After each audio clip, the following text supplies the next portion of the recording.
என்கிட்ட ஓகே கடைசி ஒரு 3 part of max calculation video போட்டிருப்போம். இதை வச்சு நிறைய சந்தேகங்கள், அதாவது காமனாக கேட்கப்படும் நிறைய பேர் சந்தேகம் கேட்டீங்க, வரவேற்கத்தக்கது சரியா. பட் இதில் காமனாக கேட்ட கேள்வி, ஏன்னா ஒருவேளை நம்ம கேட்காம எஸ்டேட் ஆகி ஒருவேளை ப்ரோ சொல்வாரா மாட்டாரா இப்படிங்கிற ஹிஸ்டேஷன்ல பட் இதே சந்தேகங்கள் வந்திருக்கலாம் நிறைய பேருக்கு. அதை கிளாரிஃபை பண்றதுக்காக தான் இந்த வீடியோ. அண்ட் இதில் ஒரு சில இன்ஃபர்மேஷனும் சேர்த்து தான் கொடுக்க போறோம் அப்படின்னு வச்சுக்கோமே. ஸோ தெளிவாக புரிஞ்சுங்க. என்கிட்ட மெயினாக கேட்கப்பட்ட ஒரு கேள்வி, சரியா இல்லை ப்ரோ நான் வந்து ஃபியூச்சர் ப்ரிடிக்ஷன் வந்து பண்ணிட்டேன் சரியா. என்ன நான் வந்து நீங்கள் சொன்ன ஸ்ட்ராட்டஜி படி நாளைக்கு வந்து நான் இந்த ரேஞ்சில் தான் வந்து பை எதிர்பார்க்கணும், இந்த ரேஞ்சில் செல் எதிர்பார்க்கணும், அதில் நான் ஒரு ஃபேர் வேல்யூ கண்டுபிடிக்கணும். இது எல்லாத்தையும் வந்து நான் கண்டுபிடிச்சிட்டேன். பட் இன்னைக்கு ஓப்பன் ஆகும்போது எந்த வேல்யூமே இல்லாமல் ஒரு நல் வேல்யூவில் ஓப்பன் ஆகுது.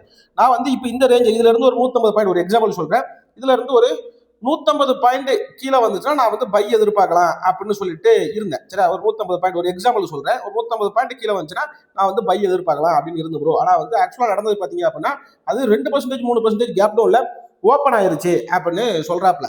இதுக்கு ஒரு முக்கியமான இன்ஃபர்மேஷன் ஒன்று கொடுத்துறேன். ஃபியூச்சர் வேல்யூ நம்மளால ப்ரெடிக்ட் பண்ண முடியுமான்னு கேட்டீங்கன்னா கண்டிப்பா நம்மளால ப்ரெடிக்ட் பண்ண முடியும். ஏன்னு கேட்டீங்க அப்படின்னா நம்ம வந்து 2 நாளைக்கு ரெண்டாவது பார்ட்ல கடைசியில், அதாவது ஒரே ஸ்டாக் ஜேஎஸ்டபிள்யூ ஸ்டீல் அப்படின்னு ஒரு ஸ்டாக்கு சரி, ஜேஎஸ்டபிள்யூ ஸ்டீல் அப்படின்னு ஒரு ஸ்டாக்கு, இதை வந்து பை ட்ரேடையும் எப்படி பண்றது அப்படிங்கிறது சொல்லியிருப்போம். இது வந்து ஒரு ஸ்ட்ராட்டஜி சரி. அந்த பை ட்ரேடை எப்படி பிடிச்சோம் அப்படிங்கிறது ஒரு ஸ்ட்ராட்டஜி.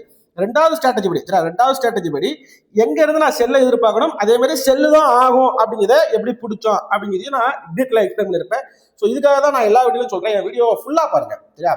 இங்க வந்து நிறைய கான்செப்ட் இருக்கு. அதாவது வந்து இங்க வந்து ஒரு உண்மையான ஒரு விஷயம் சொல்லுங்களேன், ஃப்ரீயா கொடுக்குறப்ப யாருக்கும் அது வேற மதிப்புகள் இல்லை அப்படிங்கிறது எனக்கு தெளிவா தெரியும் சரியா. இருந்தாலும் இவ்வளவு எஃபர்ட் போட்டு எனக்கு இதுக்கு, அதாவது 3:30 லைவ் செஷனை முடிச்சுட்டு, அதாவது நம்ம கூகுள் மீட்ல லைவ் செஷன் வச்சிருக்கோம், அதை முடிச்சுட்டு அதுக்கப்புறம் நான் சாப்பாடு செஞ்சு அதுக்கும் ஒரு டைம் எடுத்து ஒரு வீடியோ போடுறேன். அப்ப அந்த வீடியோவை நீங்க ஒரு 10 நிமிஷமோ 15 நிமிஷமோ உட்காந்து வீடியோ பார்த்ததோட நிறுத்திடாம, நான் இதையும் கேட்கறேன் சரியா, 15 நிமிஷம் மட்டும் உடைய இன்வெஸ்ட்மெண்ட் கிடையாது.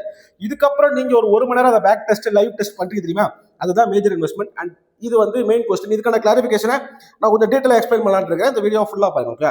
இதுக்கு முன்னாடி என்கிட்ட நிறைய பேர் கேட்ட கேள்வி சரியா, ஒரு 4-5 பேர் இதை கேட்ட பண்ண சொல்றேன். நீங்க கிளாஸ் எடுக்கிறீங்களா பிரதர்? ஆமா நான் கிளாஸ் எடுக்கிறேன். ஆனால் நான் எல்லாருக்கும் கிளாஸ் எடுக்கிறேனா அப்படி கேட்டீங்கன்னா நான் எல்லாருக்கும் கிளாஸ் எடுக்கவில்லை சரியா.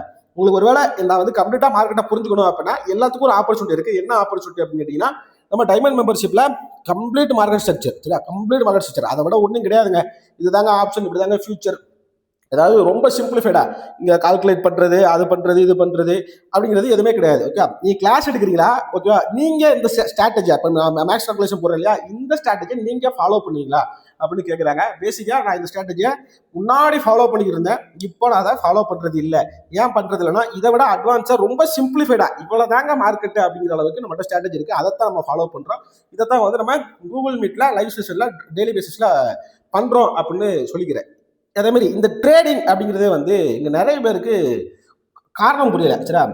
ட்ரேடிங்கிறது வந்து எஜுகேஷன் அப்படிங்கிறத விட ஸ்கில் அப்படிங்கிறத நீங்க எடுத்துக்கலாம். இங்க வந்து ட்ரேடிங் வந்து எஜுகேஷன் கிடையாது, தெளிவா புரிஞ்சுங்க. ட்ரேடிங்கிறது நாட் எஜுகேஷன், இது வந்து ஸ்கில். ஏன் ஸ்கில்னு கேட்டீங்க அப்படின்னா, இப்போ நீங்க வந்து ஒரு ரன்னிங் ரேஸ் ஓடுறீங்க கரெக்டா, ரன்னிங் ரேஸ் ஓடுறீங்க. இந்த ரன்னிங் ரேஸ் வந்து உங்க வாத்தியார் வந்து என்ன சொல்லலாம், இப்படி ஓடணும், ஃபர்ஸ்ட் 15 மினிட்ஸ் இப்படி ஓடு. ஒரு மாரத்தான் ஓடுறப்ப ஃபர்ஸ்ட் 15 மினிட்ஸ் இப்படி ஓடு, அடுத்த 40 நிமிஷம் கொஞ்சம் ஸ்லோவா ஓடு, அடுத்த 25 நிமிஷம் கொஞ்சம் ஃபாஸ்டா ஓடு. அப்பதான் நீ வந்து ஒரு ரீச் டார்கெட்டை வித்தின் டைம் பர்டிகுலர் டைம் பீரியடுக்குள்ள முடிக்க முடியும். இது வந்து ஸ்ட்ராட்டஜி கரெக்டா. இதை வந்து எஜுகேட் பண்ணிடலாம். ஆனால் டெய்லி பேசிஸ்ல இவர் இதை பிராக்டிஸ் பண்ற பட்சத்துல தான் உங்களுக்கு புரிய நினைக்கிறேன். டெய்லி பேசிஸ்ல இதை பிராக்டிஸ் பண்ற பட்சத்துல தான் இது வந்து லாங் ரன்ல ஹெல்ப் பண்ணி கொடுக்கும். அப்ப இது வந்து எஜுகேஷன் இல்ல ஸ்கில். ஸோ பேசிக்கா நான் இப்படி பிலீவ் பண்றேன். இதனாலதான் நான் எல்லாருக்கும் கிளாஸ் எடுக்காம ஒன்லி மோஸ்ட் ட்ரஸ்டட் பீப்புளுக்கு மட்டும் நான் கிளாஸ் எடுக்கிறேன். உங்களுக்கு புரிய நினைக்கிறேன். ஏன் மோஸ்ட் ட்ரஸ்டட் பீப்புள் அப்படின்னு கேட்டீங்க அப்படின்னா, நம்ம இதே சேனல்ல ஃப்ரீயா வந்து நிறைய எஜுகேஷன் கொடுத்துருப்போம். ஃபர்ஸ்ட் ஒரு மெயின் நான் ரொம்ப நாளா 3 வருஷமா யூஸ் பண்ண ஸ்ட்ராட்டஜியை கொடுத்துருப்போம். இது ஒரு பர்டிகுலர் பீப்புளை ரீச் ஆகாம நிறைய பேரை ரீச் ஆயிருக்கும், நிறைய பேர் ரீச் ஆயிருக்கும். அதுக்கப்புறம் அவங்க என்ன பண்ணிருப்பாங்கன்னா ஆல்போ பண்ணியிருப்பாங்க, இண்டிகேட்டர் பண்ணியிருப்பாங்க. இதெல்லாம் பண்ணதுனால அந்த ஸ்ட்ராட்டஜி ஒர்க் ஆகாம போயிருக்கும் சரியா. இது ஒரு வாட்டி நடந்துச்சு, ஒரு வாட்டி மட்டும் நடக்கல, இதை 2 வாட்டி நடந்திருக்கு. என்னோட சேனல்ல ப்ரீவியஸ் வீடியோஸ் எடுத்து பாருங்க, நானே எக்ஸ்பிளைன் பண்ணியிருப்பேன். அதனால நான் ஒரு ஸ்ட்ராட்டஜியை ஃபாலோ பண்றேன் அப்படின்னா இதை 100 பேருக்கு எடுத்துட்டு போகக்கூடாதுன்னு நினைக்கிறேன் சரியா. அவங்களை புரிய நினைக்கிறேன். 100 பேருக்கு எடுத்துட்டே போயிடக்கூடாது அப்படின்னு நினைக்கிறேன். அதனால அதை நான் பெருசா நான் எந்த சேனலையும் நான் கிளாஸ் எடுக்கிறேன், வாங்க கூகுள் மீட் போடுறேன், வாங்க ஜாயின் பண்ணுங்க அப்படின்னு எங்கேயுமே பேசியிருக்க மாட்டோம். ஏன்னால் ஒரு ஸ்ட்ராட்டஜி, ஒரு பர்டிகுலர் ஸ்ட்ராட்டஜி அது பர்டிகுலர் பீப்புளை ரீச் ஆகும்போது 100 பேருக்கு எடுத்துட்டு போயிடக்கூடாது. 100 பேருக்கு எடுத்துட்டு போயிடக்கூடாது அப்படின்னு நினைக்கிறேன். அதனால அதை நான் பெருசா நான் எந்த சேனலையும் நான் கிளாஸ் எடுக்கிறேன், வாங்க கூகுள் மீட் போடுறேன், வாங்க ஜாயின் பண்ணுங்க அப்படின்னு எங்கேயுமே பேசியிருக்க மாட்டோம். ஏனால் ஒரு ஸ்ட்ராட்டஜி, ஒரு பர்டிகுலர் ஸ்ட்ராட்டஜி அது பர்டிகுலர் பீப்புளை ரீச் ஆகும்போது அது வந்து ஒர்க் ஆகாது. அங்கதான் டிராப்ஸ் நடக்கும். எது ஒரு மக்கள் அதிகமா யார் வந்து யாரை தேடுறாங்களோ, ஒரு ஸ்ட்ராட்டஜி தேடுறாங்களோ அந்த ஸ்ட்ராட்டஜி தான் ட்ராப் எடுக்கும். ஃபார் எக்ஸாம்பிள் எடுத்தாங்க, RSI ஒர்க் ஆயிருக்காதுன்னு நினைக்கிறீங்களா? RSI அப்படிங்கிற இண்டிகேட்டர் ஒர்க் ஆயிருக்காது அப்படின்னு நினைக்கிறீங்களா? கண்டிப்பா ஒர்க் ஆயிருக்கும். CPR சென்டர் பைவட் லைன் சரியா ஒர்க் ஆயிருக்காது அப்படின்னு நினைக்கிறீங்களா? கண்டிப்பா ஒர்க் ஆயிருக்கும் சரியா. அதே மாதிரி எல்லா இண்டிகேட்டர்ஸும் ஒரு இடத்துல ஒர்க் ஆயிருக்கும். பட் இப்போ ஒர்க் ஆகாதுன்னு கேட்டீங்கன்னா ஒர்க் ஆகல. பிகாஸ் மாஸ் பீப்புள் கேதர் வந்து அந்த இடத்துல பண்ணாங்க. அது இன்ஸ்டிடியூஷனுக்கு ரொம்ப ஈஸியா தெரியும். ஓகே, ஒரு மார்க்கெட்டோட மைண்ட் செட் தெளிவா புரிஞ்சுங்க. இன்ஸ்டிடியூஷனுக்கு ரொம்ப தெளிவா புரியும். ஓகே, இதை வச்சு தான் மூவிங் ஆவரேஜ் 2 சைடு கிராஸ் ஆகும்போது நான் என்ட்ரி எடுப்பேன் பிரதர். அப்படி எடுத்தீங்க அப்படின்னா அவங்களுக்கும் தெரியும், இன்ஸ்டிடியூஷன் அந்த ஸ்ட்ராட்டஜி தெரியும், கிராஸ் ஆகும்போது என்ட்ரி எடுக்கிறீங்க அப்படின்ட்டு. அப்ப அந்த இடத்துல வந்து நம்ம ட்ராப் தான் ஆகும் சரியா, நம்ம ட்ராப் தான் ஆகும் அப்படிங்கிறது தெளிவா புரிஞ்சுங்க. ஸோ இதனாலதான் நம்மளுடைய மெயின் கிளாஸஸ் வந்து நான் நிறைய பெருசாக ப்ரொமோட் பண்ணுறது இல்லை. ஓகே, ஐ ஹோப் இந்த வீடியோ உங்களுக்கு பதில் சொல்ல நினைக்கிறேன். ஸோ கான்செப்ட்ல வந்துடும். மேக்ஸ் பேஸ்ட் கேப் டவுன் ஆயிடுச்சு ப்ரோ. கேப் டவுன் பெரிய கேப் டவுன் ஆயிடுச்சு. நான் எக்ஸ்பெக்டட் ப்ரைஸ் விட கேப் டவுன் ஆயிடுச்சு. பட் ஆனால் நான் வந்து என்ன பண்ணுறதுன்னு எனக்கு தெரியல, கன்ஃபியூஸ் ஆகிட்டேன். இந்த மாதிரி சின்ன கண்டிப்பாக நடக்கும். இதனால தான் இந்த மாதிரி சந்தேகங்கள்லாம் இருந்துச்சுன்னா வந்து கேளுங்க. அப்போ தான் உங்களுக்கு வந்து புரிய வரும். மாதிரி தெளிவாக சொல்கிறதுக்கான காரணம் இதான். இப்போ நான் என்ன பண்ணுறேன், ஒரு கிட்டத்தட்ட ஒரு 7-8 கான்செப்ட் வரைக்கும் போட்டோம். கரெக்டா 7 கான்செப்ட் இருந்து 8 கான்செப்ட் போட்டோம். நீங்க ஒரே ஒரு கான்செப்டை மட்டும் வச்சு அந்த ஒரு கான்செப்ட் போதுமானது அப்படின்னு உட்கார்ந்து ஒர்க் பண்ணீங்கன்னா கண்டிப்பா உங்களுக்கு வாரத்துல ஒரு ட்ரேட்ல இருந்து 2 ட்ரேட் தான் கிடைக்கும். பட் ரெண்டையும் கம்பைன் பண்ணி பண்றப்ப ஓகே, ரெண்டையும் இப்போ ஃபர்ஸ்ட் வீடியோல உள்ள ஃபர்ஸ்ட் கான்செப்டையும் இப்ப கடைசியில உள்ள ஒரு கான்செப்ட், இந்த ரெண்டையும் நான் கம்பைன் பண்ணிக்கிட்டேன். இல்ல வந்து நான் வந்து நீங்க 2வது பார்ட்ல உள்ள லாஸ்ட் கான்செப்டையும் 3வது பார்ட்ல உள்ள ஃபர்ஸ்ட் கான்செப்ட் நான் கம்பைன் பண்ணிக்கிட்டேன். இப்படி கம்பைன் பண்ற பட்சத்துல உங்களோட என்ட்ரிங்கிறது ரொம்ப தெளிவா மாறும் சரியா, தெளிவா மாறும். நான் உங்களுக்கு இதை காமிச்சிடறேன். 3வது பார்ட் வீடியோ அங்க பாருங்க. இன்னைக்கு நிஃப்டியோட ஃபர்ஸ்ட் 1 ஹவர் இது வந்து எஜுகேஷனல் பர்பஸ்க்காக மட்டும்தான். எக்காரணத்தை கொண்டும் லைவ் அனாலிசிஸ் கிடையாது, ஃபியூச்சர் ப்ரெடிக்ஷன் கிடையாது. இது வந்து உங்களை கண்டிப்பா கேரண்டி மணி கொடுக்கும் அப்படிங்கிறது கிடையாது. நான் செபி ரெஜிஸ்டர் அனாலிசிஸ் கிடையாது. ஒன்லி ஃபார் எஜுகேஷனல் பர்பஸ்க்காக மட்டும் தான் இந்த வீடியோ மேக் பண்ணுறேன்னு சொல்லிட்டு கான்செப்ட்ல போயிடும். இன்னைக்கு பாருங்களேன், ஹை வந்து 22,851.70 சரியா, 22,851.70 சரியா, 0.70. இப்போ நான் என்ன சொல்லியிருக்கேன், ஏடிஎம் ஸ்ட்ரைக் நான் ஆப்ஷனை காமிக்க போறது இல்லை. ஏன்னா ஆப்ஷன் நீங்க எடுத்து பார்த்து உங்கள்கிட்ட வந்து ஒர்க் அவுட்ல விட்டுறேன். அட்லீஸ்ட் அப்படியாவது ஒர்க் அவுட் பண்ணட்டும் அப்படின்னு சொல்லிட்டு. ஓகேவா, இப்போ லோ என்ன 22,571.10 சரியா, 22,571.10 571.10 சரியா, 0.10 பிளஸ். Okay plus. இப்போ க்ளோஸ் என்ன 22,572.30 கரெக்டா, 22,572.30 சரியா. இதை வந்து எனக்கு ஈக்குவல் பண்ணா ஒரு நம்பர் கிடைக்கும். இதை வந்து நான் டிவைடட் பை 3 அப்படின்னு போட்டேன்னா எனக்கு என்ன வருது, 22,665 வருது. கரெக்டா, 22,665. இப்போ நான் என்ன பண்றேன், 15 மினிட்ஸ் டைம் ஃப்ரேமுக்கு ஸ்விட்ச் பண்றேன். கரெக்டா, 15 ஒருவேளை நீங்க இந்த வீடியோ ஃப்ரெஷ்ஷா பாக்குறீங்க அப்படின்னா ஃபர்ஸ்ட் 3 பார்ட்டையும் பாருங்க, அப்பதான் தெளிவா புரிய வரும். அதை பார்க்காம இதை பாத்தீங்க அப்படின்னா புரிய வராது. 22,000 என்ன வேல்யூ வந்துச்சு, 22,665.03 கரெக்டா. 665 எங்க இருக்கு வாங்க. Okay 64 okay 65 okay. இங்க பாருங்க, எக்ஸாக்டா பாருங்க. ஓகே எக்ஸாக்டா பாருங்க. இப்போ இந்த கேண்டில் ஓகே, இந்த டைம்ல இந்த இடத்துல நடந்த கேண்டில் இதுக்கு மேல ஓப்பன் ஆயிருக்கா, கீழே ஓப்பன் ஆயிருக்கா, உங்களுக்கு புரிய நினைக்கிறேன். மேல ஓப்பன் ஆயிருக்கா, கீழே ஓப்பன் ஆயிருக்கா, ஓகே கீழே தான் ஓப்பன் ஆயிருக்கு. அப்போ நான் பிடிக்க வேண்டியது பை ட்ரேடா செல் ட்ரேடா. நான் பிடிக்க வேண்டியது இந்த ட்ரேடு கிடையாது. பட் நாங்க லைவ்ல இந்த ட்ரேடையும் பிடிச்சிருப்போம்னு வச்சுக்கோமே, அது வந்து வேற கான்செப்ட். ஓகே, அது வந்து வேற கான்செப்ட். பட் அதை பார்த்து தான் நிறைய பேர் கேட்டீங்க அப்படிங்கிறதுனால புரிஞ்சுக்க முடியுது. பட் இருந்தாலும் சொல்றேன், இப்போ நாங்க பிடிக்க வேண்டியது பை ட்ரேடா செல் ட்ரேடா. இப்போ இங்க மட்டும் கிடையாது, காலையில 10 மணிக்கு மேல எங்கனாலும் நான் ட்ரேட் எடுக்கலாம். ஓகே, இது வந்து சைடு வேஸ் கரெக்டா, இது வந்து சைடு வேஸ். உங்களுக்கு வந்து இப்போ ஃபேர் வேல்யூ அப்படிங்கிறது வந்து அந்த வேல்யூல இருந்து என்ன நடக்க போகுது, பை நடக்க போதா செல் நடக்க போதா அப்படிங்கிறத கண்டுபிடிக்கிறது தான். அதை எப்படி நம்ம டிஸ்கிரைப் பண்றோம், இதுக்கு மேல ஓப்பன் ஆயிருச்சு அப்ப என்ன பண்ணுது ஆட்டோமேட்டிக்கா உங்களுக்கு அங்க இருந்து பை ஆக போகுது அப்படின்னு டிசைட் பண்ணிடலாம். ஸோ நீங்க இங்க இருந்து இதுக்கப்புறம் நீங்க பை ட்ரேட் எக்ஸ்பெக்ட் பண்ணலாம். இப்போ இங்க இருந்து நீங்க என்ன ட்ரேட் எக்ஸ்பெக்ட் பண்ணிருக்கணும், இது கீழே தான் ஓப்பன் ஆயிருக்கு. அப்ப என்ன ட்ரேட் எக்ஸ்பெக்ட் பண்ணிருக்கணும், செல் ட்ரேட் தான் எக்ஸ்பெக்ட் பண்ணிருக்கணும். அதுக்காக தான் நான் எடுத்து வச்சிருக்கேன். இங்க பாருங்க, ஆட்டோமேட்டிக்கா மார்க்கெட் 300 பாயிண்ட்ஸ் ஆல்மோஸ்ட் 290 பாயிண்ட்ஸ்ங்கிறது ஃபாலோ ஆயிருக்கு. நான் உங்களுக்கு ரீஃப்ரெஷ் பண்ணி காமிச்சிடுறேன். ஓகே, 22,845 இருக்கு.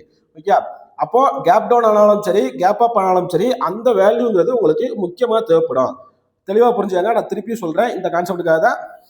அப்ப இதை வச்சு நீங்க உங்களால இப்போ இதை வச்சு உங்களால மார்க்கெட் செல்லு தான் ஆகும் அப்படின்னு ப்ரெடிக்ட் பண்ண முடியுமா, கண்டிப்பா பண்ண முடியும். பட் இதை வச்சு உங்களால ஆப்ஷன்ல BTST வைக்க முடியுமா அப்படின்னு கேட்டீங்கன்னா நீங்க வைக்க கூடாது. வைக்க முடியுமா, வைக்கலாம், ஆனால் நீங்க வைக்க கூடாது. ஏன் வைக்க கூடாது, ஆப்ஷனை பொறுத்த வரைக்கும் அதுவும் எஸ்பெஷலி வார் சுச்சுவேஷன்ல நீங்க பிடிஎஸ்டியா பண்றீங்க, நீங்க என்னைக்கு டவுன் ஆகும் இல்லை, அது டவுன் ஆகும். அதாவது இப்போ நம்ம மார்க்கெட் வந்து வெறும் 2 செஷன் தான், இதுக்கப்புறம் 4 செஷன் இருக்கு சரியா. லண்டன் செஷன் முடியறதுக்கு ஒரு டைம் இருக்கு சரியா. லண்டன் செஷன் முடியறதுக்கு ஒரு டைம் இருக்கு. நியூயார்க் செஷன் ஸ்டார்ட் ஆகுது, திருப்பி மார்னிங் திருப்பி காலையில ஏசியன் மார்க்கெட் ஸ்டார்ட் ஆகுது. ஆல்மோஸ்ட் நீங்க 2 செஷனை ப்ரெடிக்ட் பண்ணி இல்ல ஒரே ஒரு செஷனை மட்டும் ப்ரெடிக்ட் பண்ணி 4 செஷனுக்கு ஆப்போசிட்டா சண்டை போடுறீங்க. அப்போ அந்த இடத்துல உங்களுடைய பொசிஷன் வந்து தவறான மாறுறதுக்கு வாய்ப்புகள் இருக்கு. ஸோ அதனால தான் நம்ம பிடிஎஸ்டி அவாய்ட் பண்றோம். அது இல்லாமல் இன்னொரு விஷயம் என்னன்னு பார்த்தீங்க அப்படின்னா டைம் வேல்யூ அப்படின்னு ஒன்று இருக்கு. ஓகே, டைம் வேல்யூ ஒன்று இருக்கு. பட் ஒரே ஒரு நண்பருக்கு மட்டும் நான் பாராட்டுகள் தெரிவிச்சுக்கிறேன். என்னன்னு கேட்டீங்க அப்படின்னா எம்என்எம். ஓகே, எம்என்எம் அப்படிங்கிற ஒரு ஸ்டாக்கு மஹிந்திரா சரியா. இதுல வந்து 1045க்கு ஒரு என்ட்ரி ப்ரோ, கரெக்டா ப்ரோ அப்படின்னு வந்து நம்மகிட்ட வந்து கேட்டாப்ல, இதோட ஃபேர் வேல்யூ அப்படிங்கிற கான்செப்ட் வச்சு கேட்டாப்ல. Correct bro, 1045 okay, 1045 entry. நீங்க எடுத்து பார்த்தீங்கன்னா தெரியும். நான் இதையும் கால்குலேட் பண்ணி காமிச்சிடறேன், வீடியோ லாங்காக போகக்கூடாது அப்படிங்கிறதுக்காக நான் உங்களுக்கு நீங்க வேணும்னா கால்குலேட் பண்ணி பார்த்துங்க. பட் நான் உங்களுக்கு ஃபேர் வேல்யூ மட்டும் கிடையாது சொல்லிடுறேன்.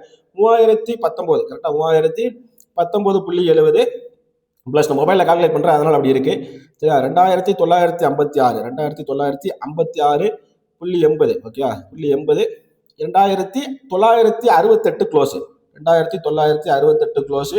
இதை வந்து நீங்கள் பண்ணீங்க அப்படின்னா 8944.5 வருது. இதை வந்து நீங்கள் 3 நாள் வகுத்தீங்க அப்படின்னா 2981 அப்படிங்கிற வேல்யூ வருது. இப்போ 2981, இப்போ நீங்கள் 15 மினிட்ஸ்க்கு வந்துடுறீங்க. இங்க பாருங்க 2981 கரெக்டா. 81க்கு கீழே கேண்டில் எங்க ஓப்பன் ஆகுது, இங்க ஓப்பன் ஆகுது. 1045 நான் சொன்ன நினைக்கிறேன் 1045க்கு. அப்போ உங்களுடைய என்ட்ரிங்கிறது வந்து இங்க பாருங்க, நான் வரைஞ்சு காமிச்சிடறேன். 1:3 இருக்கா. நீங்க என்ன பண்றீங்க, ஷார்ட் பொசிஷன் எடுக்கிறீங்க, என்ட்ரி எங்க எடுக்கிறீங்க, இங்க எடுக்கிறீங்க.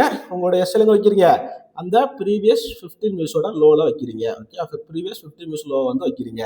ஓகே, ஐ மீன் செல் எடுக்கிறதுனால நீங்க ஹையை வைக்கிறீங்க. 1:3 அப்படிங்கிறத நீங்க போட்டுக்க போறீங்க. அந்த 1:3க்கு வந்துடும் சரியா. 1:3 ஐயா, ஒரே நிமிஷம் பிரதர். 1:3 கரெக்டா. 2.86 கொஞ்சம் அப்படியே ட்ராக் பண்ணிங்கன்னா உங்களுக்கு ஹிட் ஆயிருக்கா இல்லையா அப்படிங்கிறது உங்களுக்கு தெரிய வரும். ஆக்சுவலாக அக்யூரேட்டாக வரையில, இது ஓப்பனில் நீங்கள் வரைஞ்சிருக்கணும். பட் ஹிட் ஆயிருக்கா இல்லையா அப்படிங்கிறது உங்களுக்கு தெரிய வரும். இந்த இடத்துல பாருங்க ஆட்டோமேட்டிக்காக 1:3ங்கிறது ஹிட். அப்போ உங்களுடைய டார்கெட்டை ஃபிக்ஸ் பண்ணி விட்டுட்டு எதர் எஸ்எல் அக்செப்ட் பண்ணிக்குவோம், அப்படி இல்லை டார்கெட்டை அக்செப்ட் பண்ணிக்குவோம். நீங்கள் நினைக்கலாம் என்ன ப்ரோ ரொம்ப பாயிண்ட் கம்மியாக தானே ப்ரோ இருக்குது அப்படின்னு கேட்டிங்கன்னா, எஸ்எலோட பாயிண்ட்டும் இங்கே ரொம்ப கம்மி சரியா. 0.398% தான் உங்களுக்கு எஸ்எலோட பாயிண்ட். ஓகே, 11 பாயிண்ட்லாம் கிடையாது. பேசிக்காக ஓப்பனிங் பாருங்க சரியா. 69, நீங்கள் ஸ்டாப் லாஸ் வைக்கிறது வந்து 77 78, 10 point stop loss, 30 point target. நல்ல டார்கெட் தானே, உங்களுக்கு புரியும் நினைக்கிறேன். எம்என்எம். ஸோ இதே மாதிரி ஜேஎஸ்டபிள்யூஎஸ்டியில் ஆல்ரெடி நம்ம கொடுத்துருப்போம். நான் இன்னைக்கான டாப் கெய்னர் டாப் லூசர்ஸ் எல்லாமே எடுத்து செக் பண்ணி பார்த்தேன், கரெக்டாக இருக்கான்னு பார்த்தேன். கண்டிப்பாக கரெக்டாக இருந்துச்சு. இப்போ நான் வந்து இப்போ இதே மாதிரி ட்ரெண்ட்லையும் அருமையாக இருந்துச்சு. கேப் டவுன் ஆனால் ஒர்க் ஆகுமா அப்படிங்கிற கான்செப்ட்டுக்கும் இதுவுமே இன்னைக்கு கேப் டவுன் ஆன ஸ்டாக் தான். ஓகே, அப்போ நல்லா பார்த்துங்க, கேப் டவுன் ஆன ஸ்டாக் தான் இன்னைக்கு. தெளிவாக புரியும் நினைக்கிறேன். ஸோ இந்த கால்குலேஷன் உங்களுக்கு லைவாக போட்டு காமிச்சிருந்தேன். அதாவது 3497 சரியா, 3497 பிளஸ் சரியா. ஒரே நிமிஷம் பிளஸ். ஓகே, 1 ஹவரை மாற்றிக்கிறேன். எதுக்கு 1 ஹவரை மாற்றிருக்கேன்னு புரிஞ்சுங்க. 3438 சரியா, 3438 பிளஸ் சரியா. 3438 3439 3439 3439 ஓகே, டிவைடட் பை சரியா, டிவைடட் பை 3 போடுறோம் கரெக்டா. 3458 அப்படிங்கிற வேல்யூ கிடைக்குது. இப்போ 458க்கு வந்துடும் சரியா. 457 58க்கு வந்துடும். 58 இந்த இருக்கு. ஓகே, நான் எதுவுமே ஷார்ட் பொசிஷனில் வரைஞ்சி காமிச்சிடுறேன். 58 கீழே இங்கே தான் ஓப்பன் கரெக்டா. இங்கே தான் ஓப்பன் இல்லை, ஒரு நிமிஷம் இல்லை, இங்கே தான் ஓப்பன். நான் வந்து என்ன பண்ணுறேன், என்னுடைய ஸ்டாப் லாஸை எங்கே வைக்கிறேன், நமக்கு வந்து அந்த வரையதெல்லாம் வராதுங்க பேசிக்காக. அதுதாங்க நமக்குள்ள பெரிய சிக்கல் சரி. என்னோட ஸ்டாப் லாஸை அங்கே வைக்கிறேன். நான் வந்து 1:3 வந்து டார்கெட்டாக வைக்கிறேன் கரெக்டாக. 1:3